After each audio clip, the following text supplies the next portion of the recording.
Sounds good.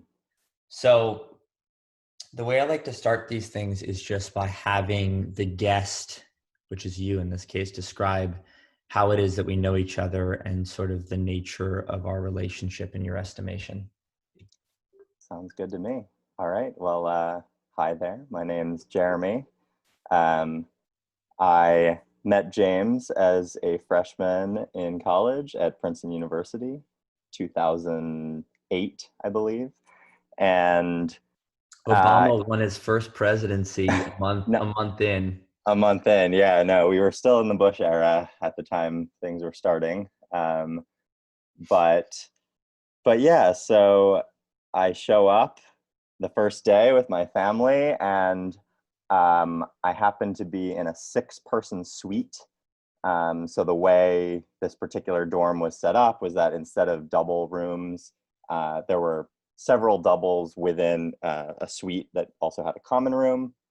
And so there was this awkward business of deciding out of the 6 guys uh, which pairs would pair up.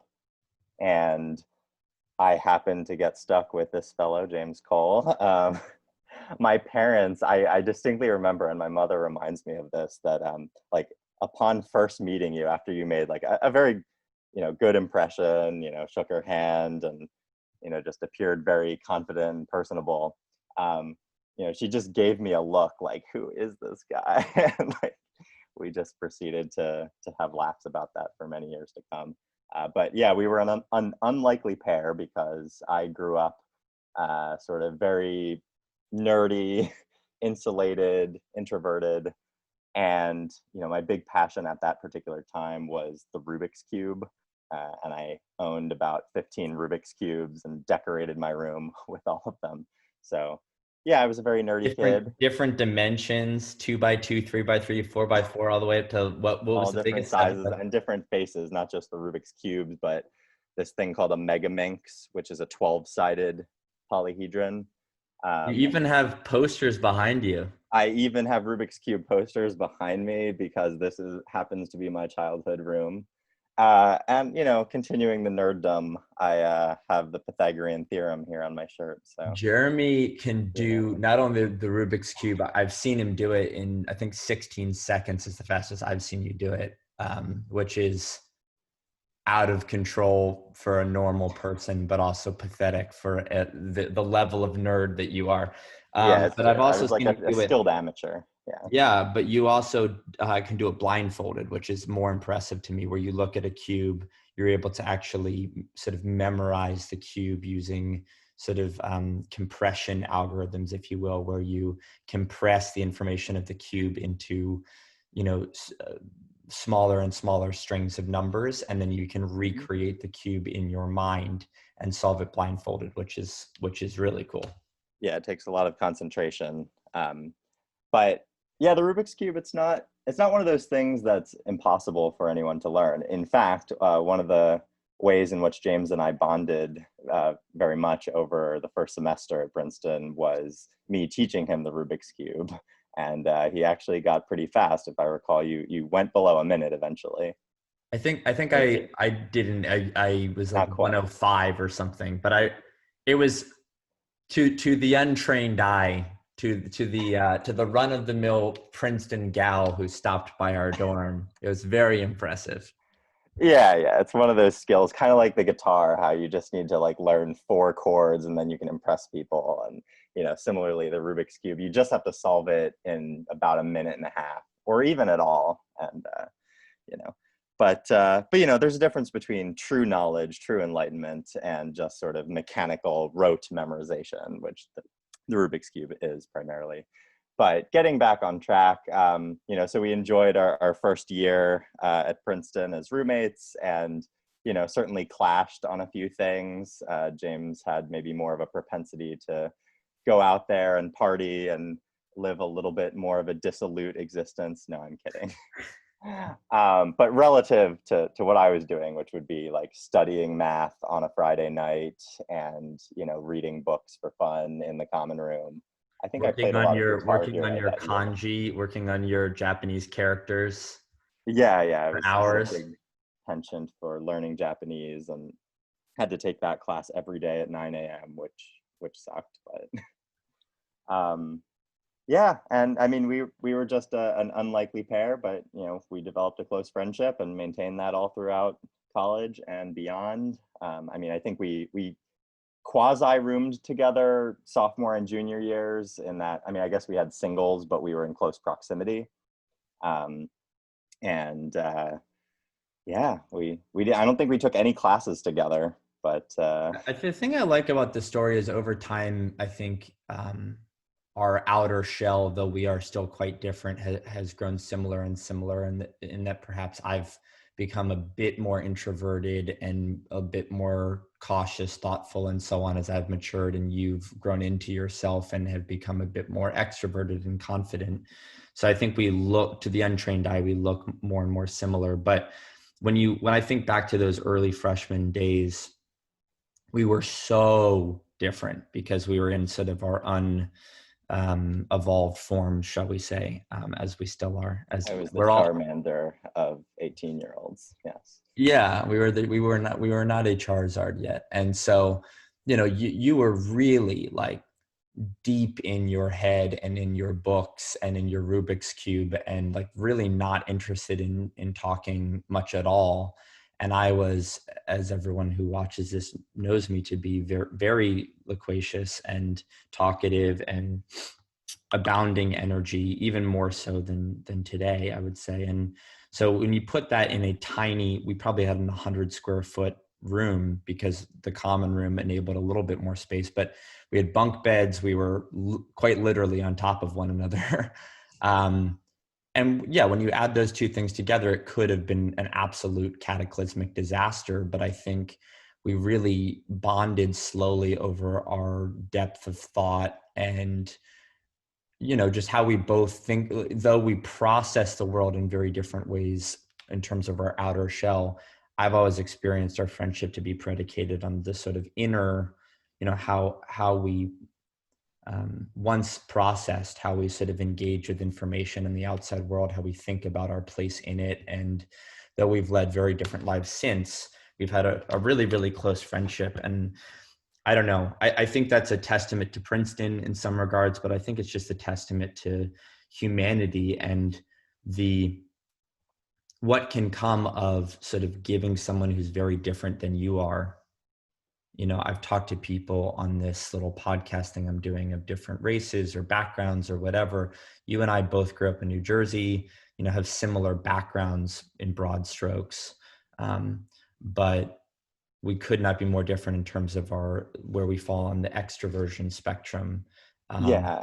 And one thing I'd like to say about that is, I think that a lot of introverts are given short shrift. Like they're kind of written off as just, they don't want to engage, they don't want to talk. And I think in the majority of cases, they actually have a lot to say and a lot even to want to talk about. But there's just a degree of uncomfortableness with being open in an initial encounter.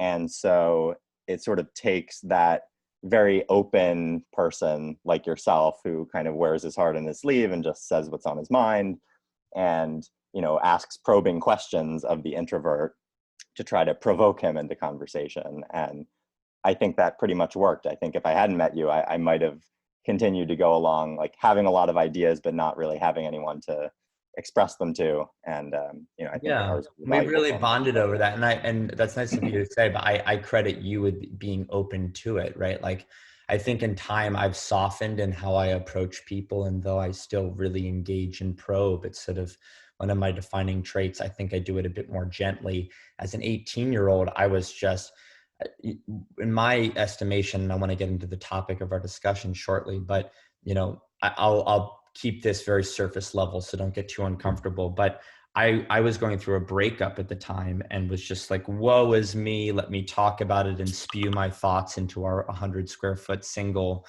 And you listened and were helpful, and then very slowly opened up about, run-ins with love that you had, which for me, talking about who I loved and how and my heartbreak and so on was very tried and true. You know, any girl I'd had interest in, and 17 people had known about it.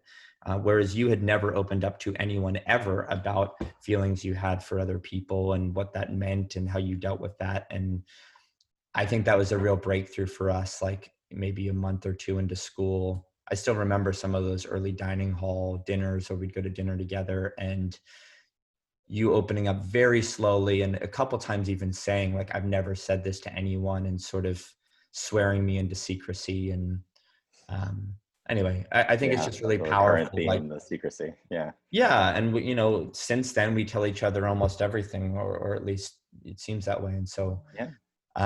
we've come a long way, which is cool. So Yep. I think there are a lot of things we could talk about.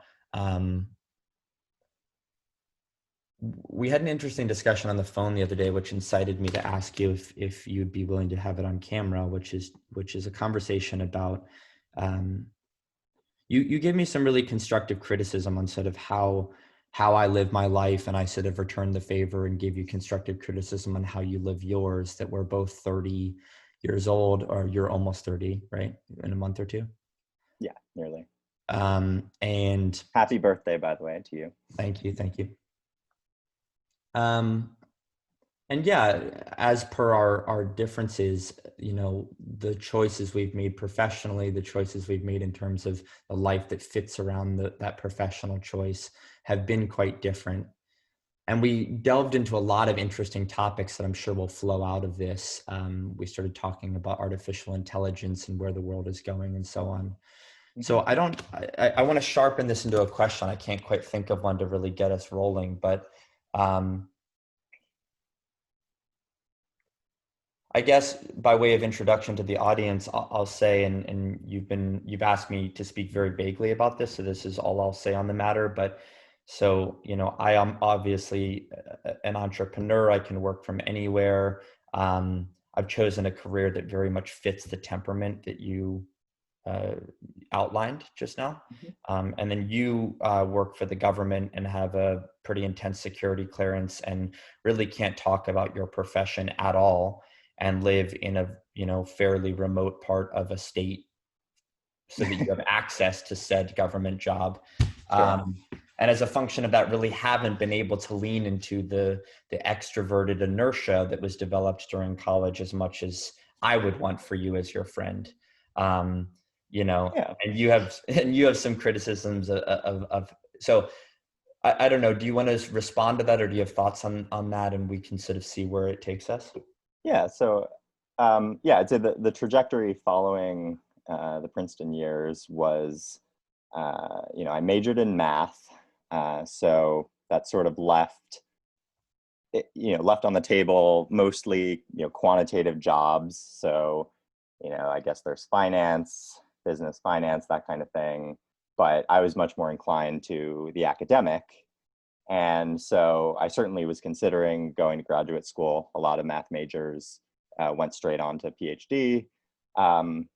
But I sort of felt, and I think part of this was maybe suffering from an imposter syndrome or something like that. But when you go to a school like Princeton, as you all know, James, like, you're surrounded by people who are incredibly intelligent, and as smart as you think you are coming in, you really kind of get put in your place and you see just how many extremely talented and smart people there are. And I would say, especially in the math department at Princeton, which is, you know, world renowned and has produced the likes of, you know, Andrew Wiles, I guess, and you know, has a history with Einstein and von Neumann and, you know, other very prominent names from, you know, the 1940s, 50s era. There's quite a legacy there, and they're quite large shoes to fill. And I did not quite feel like I would be a, you know, Fields Medal winning mathematician or Nobel Prize winning physicist, even if when I first entered college, I thought maybe I could get there.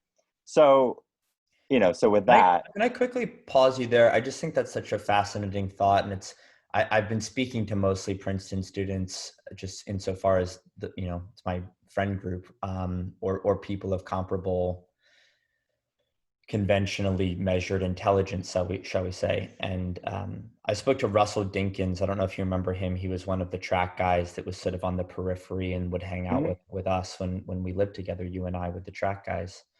And Russell at one point was fifth in the country of all professionals at his discipline, 800 meters.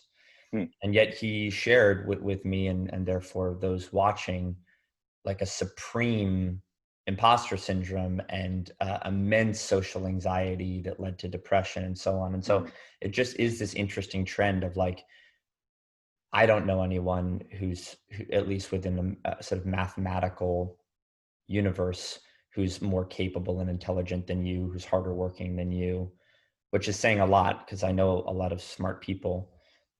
And yet you shared with me on multiple occasions grappling with like, maybe it's not enough and there's still people that are better. And I just find that really fascinating that you're playing at such a high level. And if you contextualized it. Yeah. At all. I mean, I won't dispute I'm probably in the top 1% of, math ability, but even that is not enough to make it into the uppermost echelon. And it's not just that, it's also, it takes a certain insight and genius and creativity almost to prove new theorems in mathematics. I mean, I think all the easy theorems are mostly picked over at this point, and you get into some really rarefied, abstract realms that I don't know if I want to spend years of my life delving and not necessarily getting anywhere. So for reference, if you just Google something like the ABC conjecture, you can find some extremely abstruse mathematics where even overcoming the barrier of understanding what all the symbols mean and what all the terminology means would take at least like 2 or 3 years. That's just to get to the entrance. So Wow. You see sort of what we're dealing with. So again, I could have gone the PhD route and, I think that might've been okay, but I opted instead to just go for a job, a research job for the government. Not going to go into any more detail than that, but, I enjoy it very much. I think it's important work. I think it's interesting work. I get a lot of autonomy in the research agenda and, generally feel fulfilled through work. It's not the most, high recognition and high flying sort of career. There is opportunity for advancement, but it's not to like the level of defense secretary unless, unless I got into more policy and politics and things like that, which I have very little interest in. So I actually think my job is a very good fit for me. And, it's a fair point that it's a pretty introverted job. So I'm often working alone, though sometimes in teams, and it's very technical work. So it's all about, the numbers and the data and, sitting at your computer and analyzing it. And it's, somewhat less about sitting in meetings and planning things out and, the sort of creative effusion that maybe you're used to. But, again, I think it's a good fit. And so I'm not criticizing your choice one way or another, but they're just. No, it's just very different. Something that it's an introverted job. Something I'm interested in is an interesting inflection in the conversation we had this weekend on the phone was talking about whether your decision making was a bit nihilistic or whether it was instead sort of realistic and stoic. So I want to dive into that because I think this would be a good inflection. So you just said something, and I've witnessed this, over the past 5 or 6 years. It's hard because we're so very close, you and I, and in college we shared everything with each other, and you just can't, by nature of your job, really share anything with me or anyone else, which is I find incredibly amazing and selfless insofar as many of my friends that are connected to their jobs, they're connected to it, but there's also this sort of payoff of being able to discuss that, share that, flaunt that, say. And for you, whatever successes, whatever progress, it's just a very personal thing where you feel that progress, the 1 or 2 or 3 people around you know about it, but beyond that, no one knows. It's very anonymous and silent. And so you described that job, which is, as I said, very few people definitionally can know what you're working on. And then you describe your home life where you're working on things you care about, getting better at the guitar or practicing Japanese or other tasks where you're making yourself better. And you work really hard at that, and you always have, which I really admire. But I always, when we talk, I question you on sort of, to what end? Like if a tree falls in the forest, and no one hears it, did it ever make a sound? If you were to die at the age of 84 and sort of went on carrying on with this life, did you ever make a sound? Did you ever affect others? Was it a life worth living? To which you often say, and I'll let you say it in your own words, but something to the effect of, I'm doing things that really fulfill me and I feel very happy. And I'm a bit disillusioned with the world beyond, and investing time in the world outside of that realm, outside of the things I control, as per Stoicism, as I do, right? I spend so much energy outside of what I can control, hoping that I can somehow wield some sort of control or meaning out of that. So I'd be interested just to hear your thoughts on the Stoic philosophy and the fulfillment you get from a quiet life that is very connected to things that directly bring you joy, irrespective of the outside world. Sure. Yeah, I mean, what you were saying definitely had echoes of the notion in psychology of locus of control. So like an external versus an internal locus of control. Those with an external sort of believe that, they need to be validated by external factors. And so you're sort of throwing yourself at the mercy of chance, at the mercy of other people, and you're generally taking more risks in order to exact some kind of benefit from the outside world. Whereas an internal locus of control is more trying to control the things that you can control and kind of feeling fulfilled in your own personal growth and development. And I'm not saying that, there's a dualism or that you or I only embody one of these perspectives, but, I do tend to think you reach out more to the outside world for, validation and support. And, although I do think I have a pretty robust support network outside myself, it's a close-knit circle. I'm not particularly eager to be famous or well-known. And so going to what you said about like the philosophy and the outlook, I mean, I'd say it's been a progression throughout my life of sort of recognizing, initially starting out in a bubble of childhood where you're sort of given everything that you want and need. If you're raised in a privileged enough situation, which, I think both of us have, and that's obviously not true for many people, but, for a privileged suburban white kid in New Jersey, that's kind of the life. You get your needs met, you get your wants met, and then you progress and you start to see, around early adolescence that the world isn't the way you want it to be.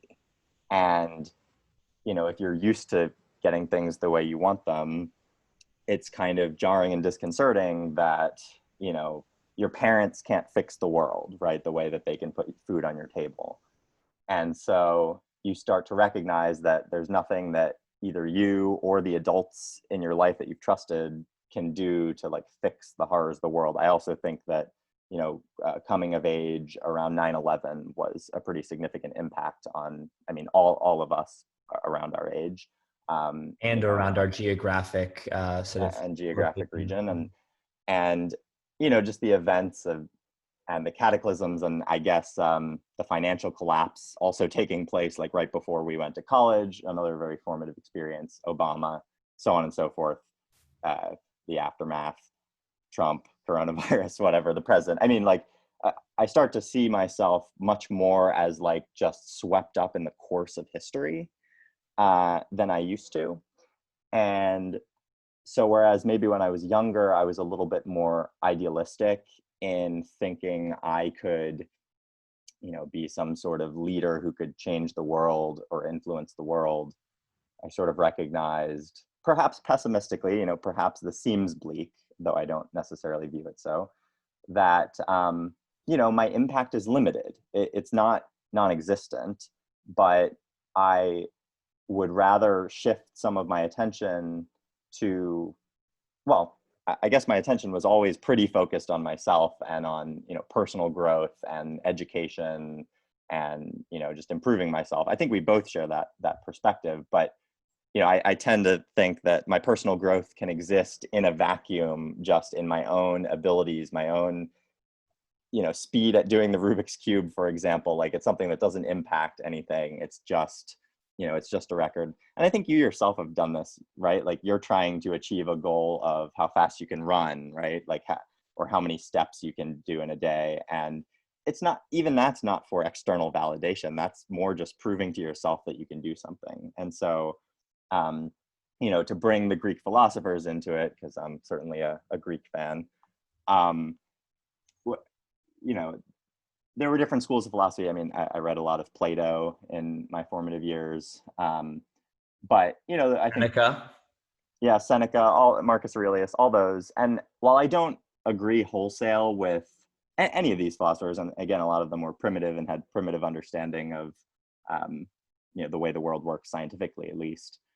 The sort of ethic and striving for how to live a good life. I mean, they were all trying to answer this question of how to live a good life, and they came up with, a lot of them came up with similar answers, but it seemed to be very focused on accepting the transience, impermanence, and imperfection of the world, and trying your best to kind of cultivate virtue in yourself, well-being in yourself and those around you, and to kind of probe intellectually at the questions of existence, and kind of which gave rise to the whole movement of philosophy as like something that anyone could do, and philosophy as a means of bettering yourself.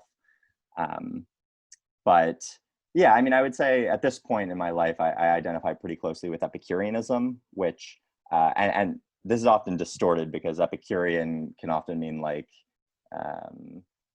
sort of sordid or, enjoying the more licentious pleasures in life.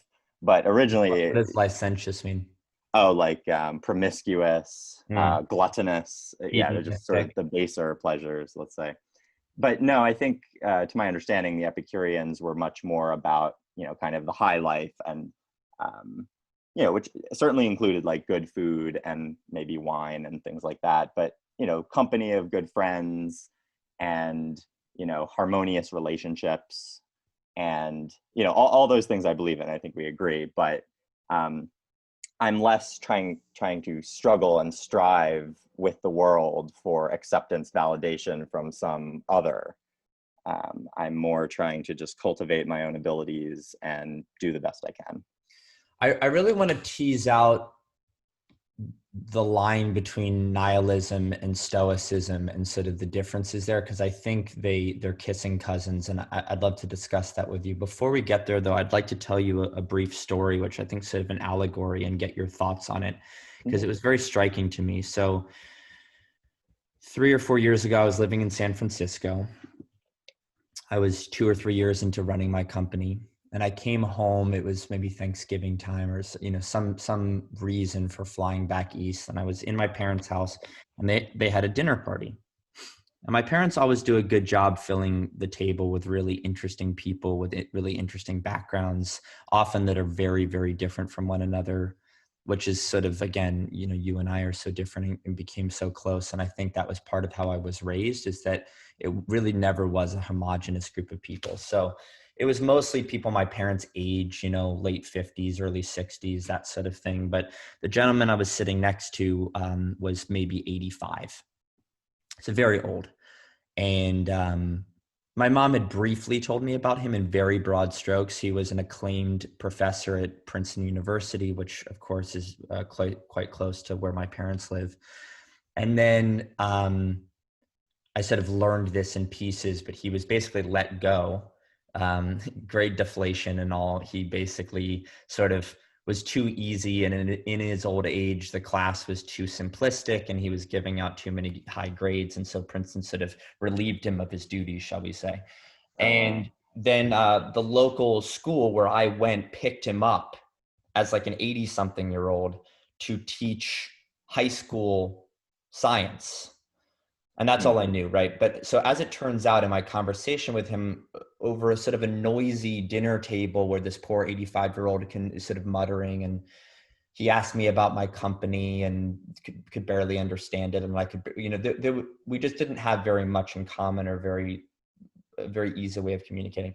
But as it turns out, this guy is sort of one of the quintessential or sort of most important, preeminent genomics thinkers in our country's history. He was put on the stand for Roe v. Wade. He was part of the Human Genome Project. This guy is like a legend, okay? So like 30, 40 years ago, he's 40 or 50 years old, and he's at the top of his career, the top of his field, one of the top 3, geneticists in the country. And I'm piecing this together, with him sort of speaking in a frail, quiet way over a noisy, boisterous dinner table, and slowly realizing that this frail, hunched over man who could only eat half of his meal, who was working at a local high school, was truly a legend and had truly accomplished greatness in his chosen field of study. And I just remember walking away from that conversation like sort of devastated. Like, wow, he could barely get the words out at the dinner table. He couldn't finish his meal. What's his life like when he goes home that evening? What is he waking up for tomorrow? And what a fall from grace that here's this guy who could not have been more important to that scientific community, to maybe our country. Again, he was on the stand for Roe v. Wade, like a seminal court case that really decided the fate of millions and millions of decisions thereafter. And yet it's all sort of for naught, because again, I'm an atheist. I think you are too, right? Or at least agnostic. Yeah. So as far as I'm concerned, he's going to die in the next 2 to 5 years, and that's that. And what was it all really for? And supposing he enjoyed it fully, perhaps that was a life well lived. But if in fact he didn't, and he made many of the sacrifices that we all have to make to get the things that we really want, if we're going to really chase and participate in this larger competitive narrative that you're choosing to excuse yourself from, what the fuck is the point? Which is quite nihilistic. And I felt very overwhelmed by that thought. And so I wonder perhaps if you have any responses to that, and if you want to use it as a segue to, again, disentangle Stoicism from nihilism. Yeah, I mean, I think that nihilism and Stoicism and its family of philosophies are often confused with each other and equated because they're sort of negative philosophies or anti-philosophies of, kind of rejecting the will and the ego, and kind of leveling things in a way that tries to place more emphasis away from the world. But I mean, I think they could not be more different. I think that, nihilism maybe and okay, I haven't really read Nietzsche, so I think I would misrepresent his brand of nihilism to try to talk on it. But, my understanding of nihilism is it's just sort of throwing everything in the garbage, right? That it's saying there's no meaning, it's all subjective. The strong and powerful get to exert their will, and that's just how it is. I know Nietzsche did talk about that at length. And there's no objective basis for knowledge. Yeah, so pretty dark worldview, and I think your anecdote maybe connects to that because it raises, I guess, like the existential question of no matter how happy or fulfilled or anything a life seems to be in the present, in an atheistic universe where that's just the end, um, once you're dead, it ceases to be meaningful to the agent who lived that life, and so was it worth anything, right? And okay, so someone could argue that, well, they had value to those around them, or they influenced other people, and that kind of left its imprint in the world. And then the nihilist would respond, okay, but be it through an asteroid, a super volcano, a nuclear war, whatever, like the human race won't Pandemic. exist eventually. Hopefully not coronavirus, but the world will cease to exist at some point. And so even if the entire population had lives that were miserable or highly fulfilled, does it amount to anything? So I mean, obviously I have these thoughts as an atheist, and uh, it's not a great thought, but I think the answer to that is just the mysterious phenomenon of this conscious mind, right? Like of my own conscious mind and my own perception of being able to feel pleasure and pain, satisfaction, uh, spiritual fulfillment, in the non-religious sense, I suppose, and that does have meaning to me, right? So I mean, you've been reading some existentialists, I gather, and I think they talk about this, right? That like because that atheism is consistent with your life having purpose and meaning. You just have to construct it. Correct. And That's atheist existentialists. right, and I Which is basically different agree than with that.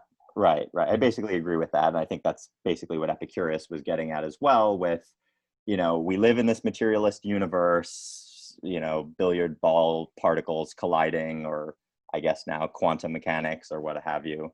But even if that's all just predetermined or random or whatever, we still have this conscious experience of life, and the capacity for pain, suffering, and also happiness, well-being. And it seems like we want to strive for the good. So Can you let's keep quickly doing that. describe? I have another question or sort of line of questioning, but just quickly, can you? So you talked about nihilism and it's sort of throwing everything in the garbage, right? Like it's all for naught. What's the point? And then there's this level, as you said, of sort of postmodernist thought, which is everything is just a power hierarchy and things are the way they are. And as you sort of said about your parents growing up, like your parents can't change the world, you can't change the world, just accept it as it is, right? So a lot of that is nihilist. Stoicism to me is more about control only those things over which you have control and let everything else go, and Mhm. don't waste your energy flapping in the wind worrying about things that you can't control. And Right. by finding joy, purpose, and meaning in the things that you immediately have control over, you actually retain entire governance, autonomy, and sovereignty over your happiness and existence. Would that be a fair summary? Yes, I think that's a fair summary, and I think that's generally the philosophy to which I subscribe. However, I think it has serious shortcomings. So I'm actually not saying that everyone should live that way. Um, if we all live that way, I don't think our society would advance very much. I don't think there would be many breakthroughs in science, art, and so forth. And so, I mean, I think there are whole cultures sort of based, or religions based on these notions. I mean, I think you can look at the Dark Ages, sorry, the Middle Ages. I don't know. Dark Ages is a slur apparently, but you look at periods in history and in certain geographic regions where progress is very slow, in part because people sort of collectively subscribe to a philosophy of what's called quietism, or just not trying to rock the boat, not trying to change things. And obviously there are political reasons for that, and there's all kinds of authoritarian oppression that gives rise to that. um but yeah, so I do think there's value in plurality and diversity of perspectives and the kind of dynamic experiment that is like US individualism, say, in moving and shaking and getting things done. I just don't think that's the only way, and I don't think the kind of rugged individualist is really attainable as a persona for most people. Is Stoicism scalable? In other words, say like you have a Stoic philosophy, right? And you sort of said you used the word agent earlier. I was worried we were going to talk about your job. But you used the word, we used the word agent. And so, having a Stoic philosophy as it pertains to yourself and the control that you have, which I think is a good place to start, right? Like, it can be a depressing thought or a very empowering one, that you have complete control over yourself and no one else is here to protect or save you. And no one else can take that from you. And you have power just around your little self. But suppose you have a family one day, Jeremy, and perhaps, they by extension sort of subscribe to this way of thinking, and your family has control over how your family feels. And so now you've scaled that same mentality, but it now resides over 3 or 5 people. And you could scale it up once more into like, your extended, close friend group and community, or the community writ large, right? Like there's a gentleman in Hopewell where my parents live. It's a tiny farm town. He made a lot of money on Wall Street in the 80s. And he's completely transformed this town. He's bought a couple 100 acres of farmland. He's grown all kinds of vegetables, and he raises pigs and chickens and cows, and has a marketplace with all kinds of really fresh ingredients, and a cheesemonger and a juice bar and a coffee bar.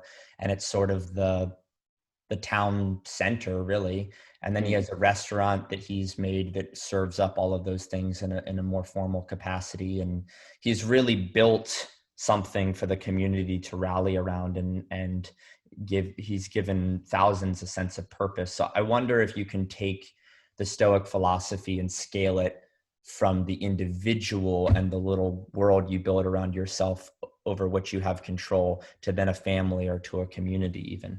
Yeah, I mean, I think absolutely it can, and generally is intended to. I mean, I think that the circle of influence does not necessarily have to be limited to the self, and it even can and should extend to the entire world.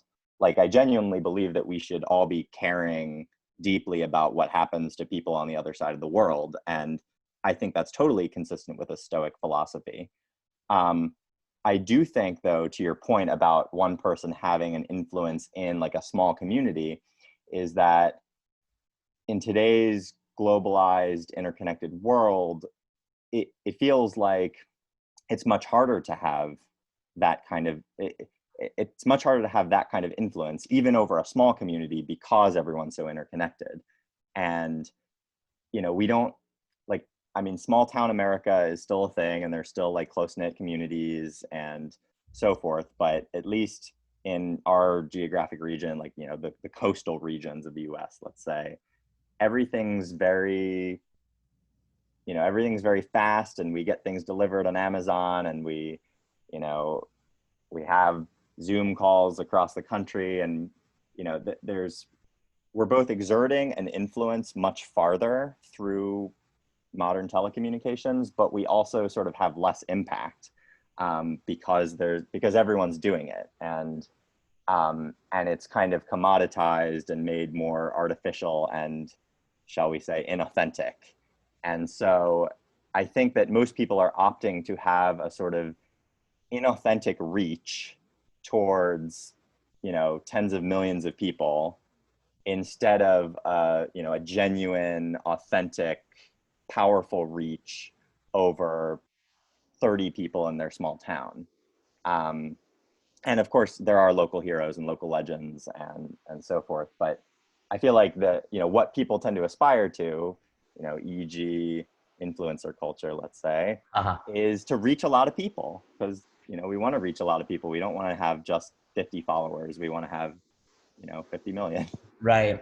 But as you point out, it waters down. Let's just say that, you have a certain amount to give, like a certain quota amount of life force or genuine expression of self that you're emitting. And when you water it down and sort of amortize it, let's say over many, the gift that you're giving all of them, like the 50 million followers, say, as opposed to the 4 people that are your closest friends and family, in theory, that same life force spread over many is very diluted. And so what results is a very vapid and sort of empty consumption of these like shadows of people, extensions, very, very, very watered down, diluted extensions of the true entity in the middle.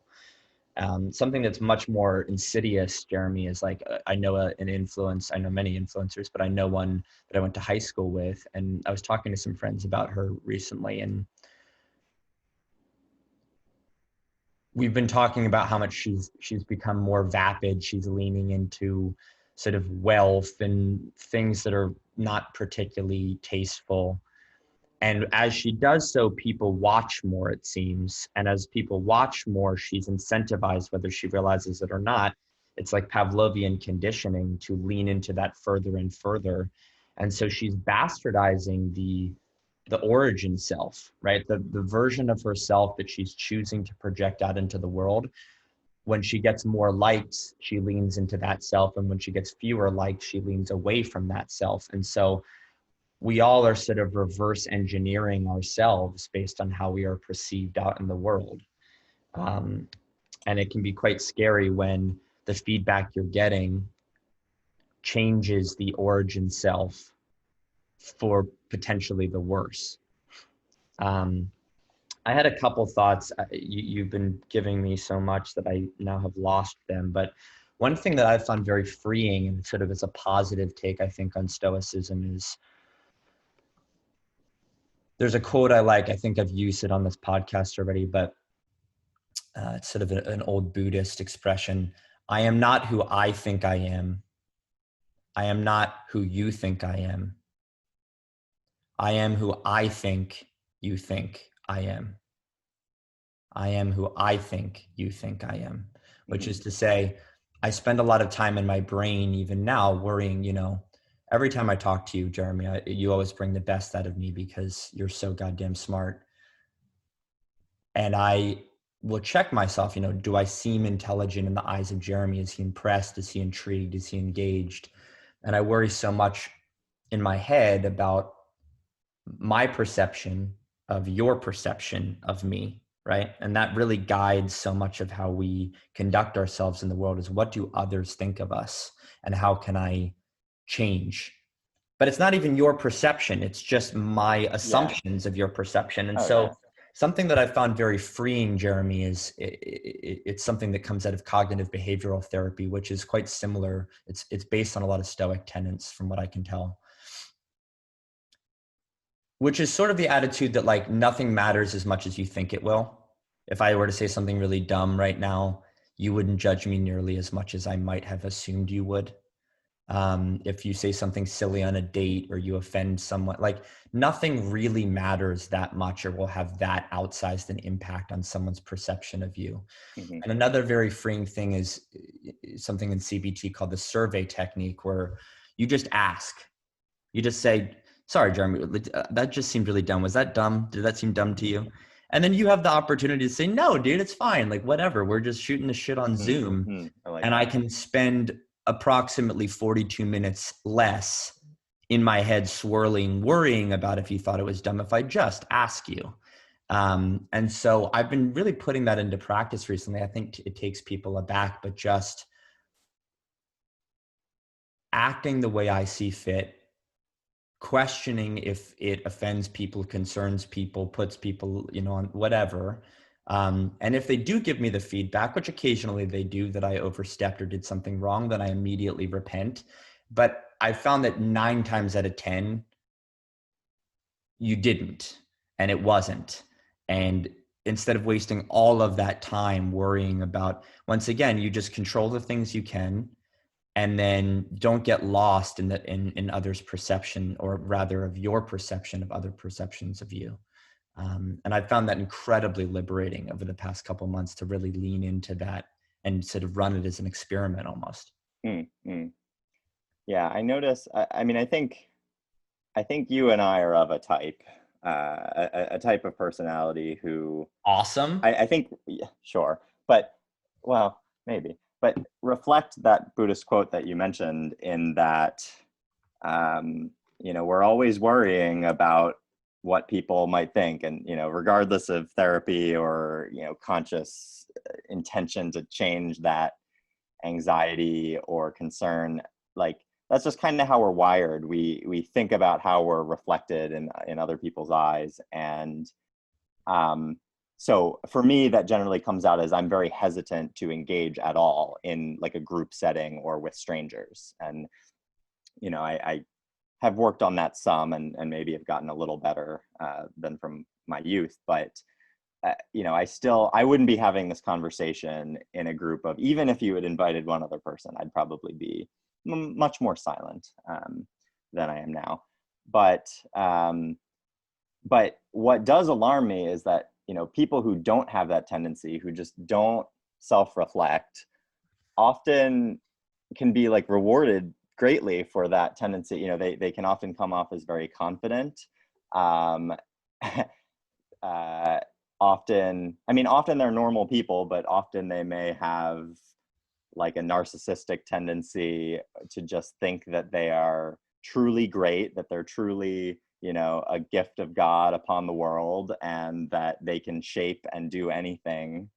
And often those things can be very harmful and manipulative and exploitative. And I worry that we're in a civilization where those who seek power and have power, by and large, are those who don't reflect on the implications of their actions to the same degree that you and I do. You're not talking about our And president, are you?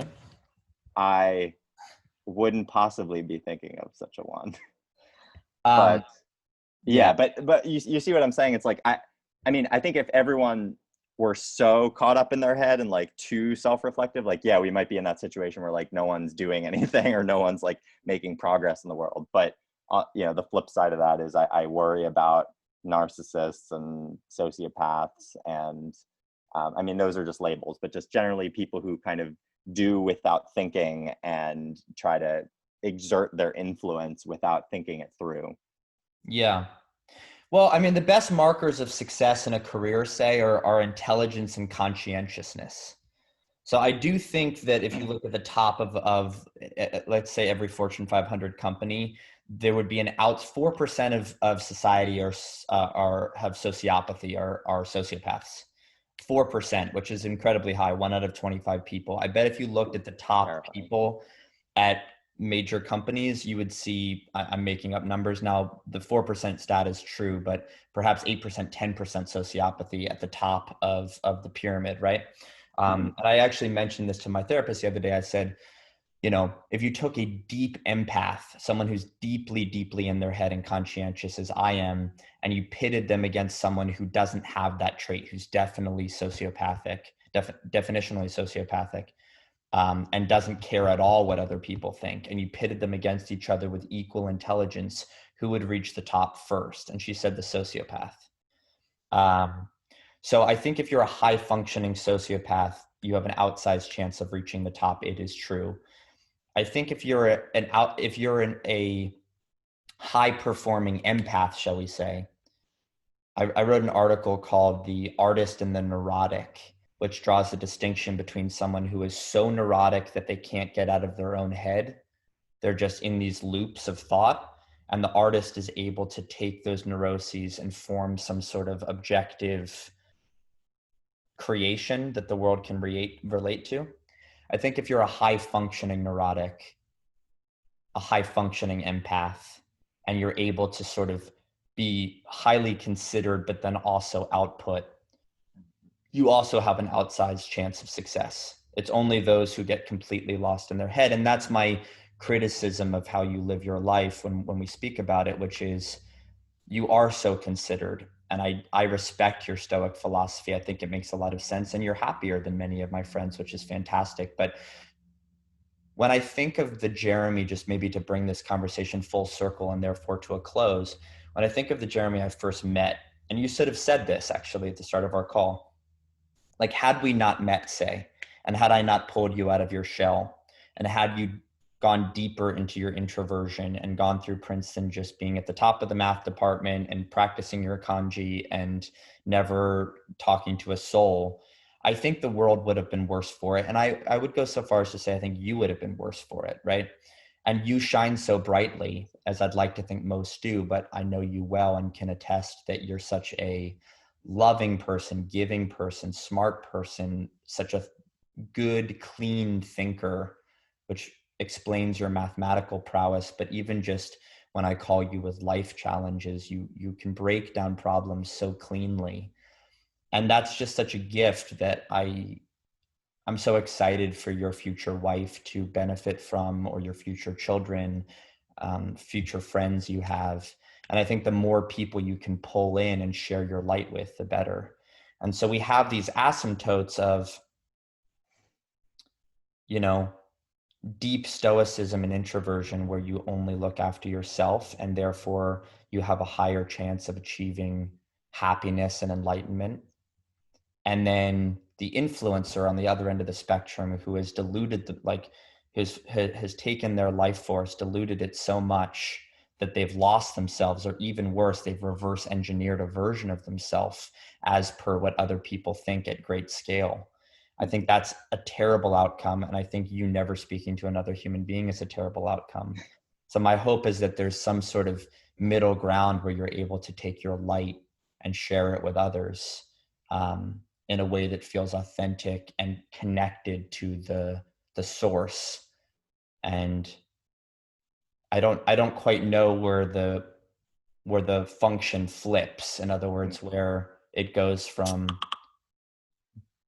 your light being shared meaningfully with others to all of a sudden it being so diluted that people are getting a bastardized version of you, and therefore it's a bad thing. And there is a line, but I don't know where that threshold is. Hard. We all have to work. We all have to balance the trade-offs of internal and external growth. And yeah, I appreciate your kind words, and would say the same for you. You have a lot to give, a lot to share with the world. You were a profoundly positive impact on my life in the college years, and I really look forward to seeing what you accomplish. And We both share our light, and also absolutely. protect and maintain our light, right? I've gone narrower in some ways, I think, over the past 5 years, insofar as I've realized that going too wide and trying to please too many people can be quite damaging. So things we didn't discuss, if we were to do another episode, one thing is something I'd love to teach you about, which is called product market fit. It's a soft term used in entrepreneurship to describe when your product, which might be, say, this coffee that I'm drinking, and then the market, which might be people that this has a lot of caffeine. So this might be coffee drinkers that like caffeine, and how the product fits the market that it aspires to reach. Okay. And it's a very important part of entrepreneurship. A book was written called 0 to 1, where 0 is not having product market fit, and 1 is the binary alternative, which is that you do. And that's the seminal moment where a startup will succeed or fail. And there are lots of other injunctions where that can occur, but product market fit is it. And a lot of people use it in a soft way. Like, are people liking your product? But they're actually mathematical diagnostic tools that I haven't read about, but I've sort of created, that I think are really good proxies. And I have read about a few others that I think mathematically indicate whether you have it or not. And I think it could be interesting, as if we were to do a second episode, insofar as you could do the same thing with a human. Like, what is Jeremy? Who is Jeremy? What do you believe? That is your product. That is your life force. And then who is the market that you hope to share that with? It could just be yourself, or it could be your family or your broader community. And how can you make sure that there's alignment of those two things? I think it could be fun for me to teach you about that, challenge my assertions that I have mathematical ways of diagnosing it, and then apply it to human beings. And then the second thing that I'd love to talk to you about at some point, if we were to do another episode, is we got really in the weeds, which I found fascinating. You told me about a new language, effectively. What is it? GPT-3? Yeah, yeah, a new artificial intelligence product, we'll say. Yeah, and we sort of talked about, I told you about a publisher, a friend of mine who has 40 million readers on his website, and how he already uses a lot of artificial intelligence, or shall we say sort of machine learning, to publish. And he's been able to reduce the size of his staff quite dramatically as a Hmm. result. And we talked about like the dystopian future that is, I think, very imminent. It seems you agreed from our phone conversation that, in single digit years, many things will occur whereby machines can, whether it's editorial and the types of articles we're reading, or lots of different industries and verticals, will be sort of taken over by machines. And there are Hmm. obviously benefits that come from that. But on the publishing front, if you're reading articles that are published simply because you want to read them, so there is demand for a certain topic, and then an artificial intelligence entity writes the article, Hmm. there's no editorial integrity or single source of truth. Instead, everything that is published simply because people want to read it, not the other way around. And that is a complete paradigm shift from how editorial and news has worked in the past. Yeah, I think this is one facet of a very multifaceted set of problems with the pace of technology and automation. And I'm not against those things per se, but yeah, there's a whole conversation about where have we come from, what are we doing with technology, how do we shape the future of it in a responsible way. And I'm sure that could give rise to a whole host of As you topics. said, it's a very multifaceted conversation, but the point that I would want to thread from this conversation to that one is sort of what we talked about, which is control and sovereignty of self as per Stoicism. Hmm. The influencer example I gave, where she has given herself out at supreme scale and is sort of changing what she posts based on the feedback she gets, and Hmm. therefore changing herself based on the input. And that's Yeah. the same principle as an editorial entity changing what it publishes based on what its readers want, as opposed to the other way around. So we're moving towards a world where sovereignty of self can become corrupted very quickly if you're allowing the outside world. And this is a tale as old as time. If you let what others think of you, inform who you are, you can lose yourself. But it used to be very soft. It used to be just sort of a human intuiting what other people think of them, and then changing themselves. But now it's actually quite empirical. You can look at the number of likes you're getting, or you can look at the number of readers you're getting, Hmm. and then have an artificial intelligence change what you're talking about to Hmm. please those people. And so yourself is simply a mirror of the masses. Um, your reality and sense of self defined by the sort of collective reality and consciousness. And that is deeply homogenizing, deeply stripping of individualism. The last really heady thing I'll say, I can't imagine anyone is still listening because I'm just talking out my ass at this point. But one quick last thought for you, since I just skipped my next call, Jeremy, is, do you know what intersectionalism is? Yes.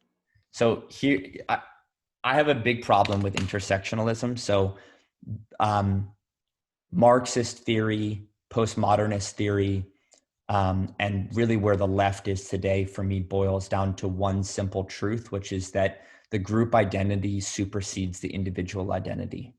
Hmm. So if you are Black, you are part of a Black identity. If you are gay, you're part of a gay identity, and your individual identity matters less.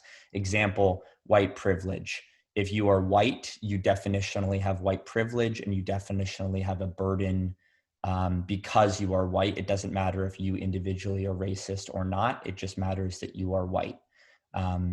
So group identity is more important than an individual identity. Mm-hmm. Intersectionalism, as you know, is the intersection of if you are white and male, you're doubly powerful.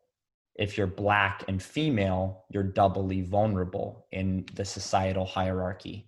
If Mm-hmm. you're Black, female, and gay, you're triply vulnerable. If you're Black, female, gay, and fat, you're quadruply vulnerable.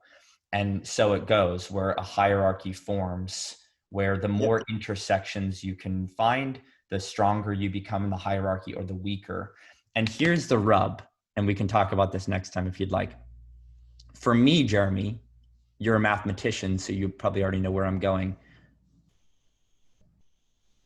Black, female, gay, fat, the intersection of those things, we just got orders of magnitude fewer people in each of those identities, right? Mm-hmm. So if you were to continue that towards that asymptote and say that there's 27 things, Black, female, gay, fat, ugly, low IQ, poor. You pick as many identities as you possibly can, and you stack them and you stack them and you stack them. And then on the flip side, male, rich, heterosexual, white, attractive, and so on and so forth. You're still defining like 10 million people just with that very narrow description, but yeah, but if you kept going, if you kept putting adjectives, I guess. What is the end of that? You tell me, as the mathematician, what's the end of the asymptote? I mean, I guess if the trend continues, it's 0, but before that, hopefully 1. Right, and 1 would be? 1 would be the individual. The individual. So the intersectionalism, which is an evolution of identity politics, which is that the intersection of 2 or 3 or 4 things can move you up and down the power hierarchy. The fact that if you continue that logic, it brings you back to the individual, to me, undermines the entire argument, which is that group identity is more important than individual identity. Yeah, I think that's a classic reductio ad absurdum, for what it's worth.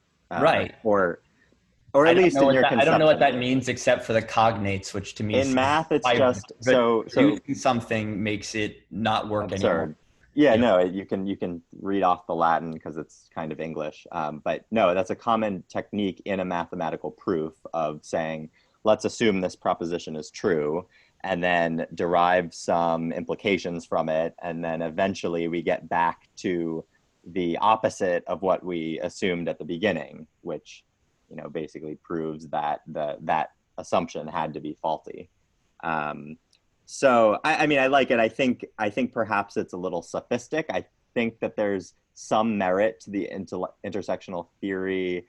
Like, as with everything, and this is how I approach most debates, that I think there's merit to both sides, or else it wouldn't be a debate. And that's not to equate both sides. It's not to say, oh, you could be intersectional, oh, you can be anti-intersectional. It's all the same. I'm not saying that, but I think it's important to, dive into what's the essence of that argument and what merit it does have, and then where it maybe does go too far to the extreme. And I sympathize with your concerns. I just love to bring. I'm interested to have that conversation. I didn't bring it up to say something politically charged at the end of our conversation, but more so to try to thread some of these things together, Jeremy. Which is like, again, Stoicism as a focus on self, because that's all you can control. And then the question of that, does that scale, and who are you responsible then for your family or community?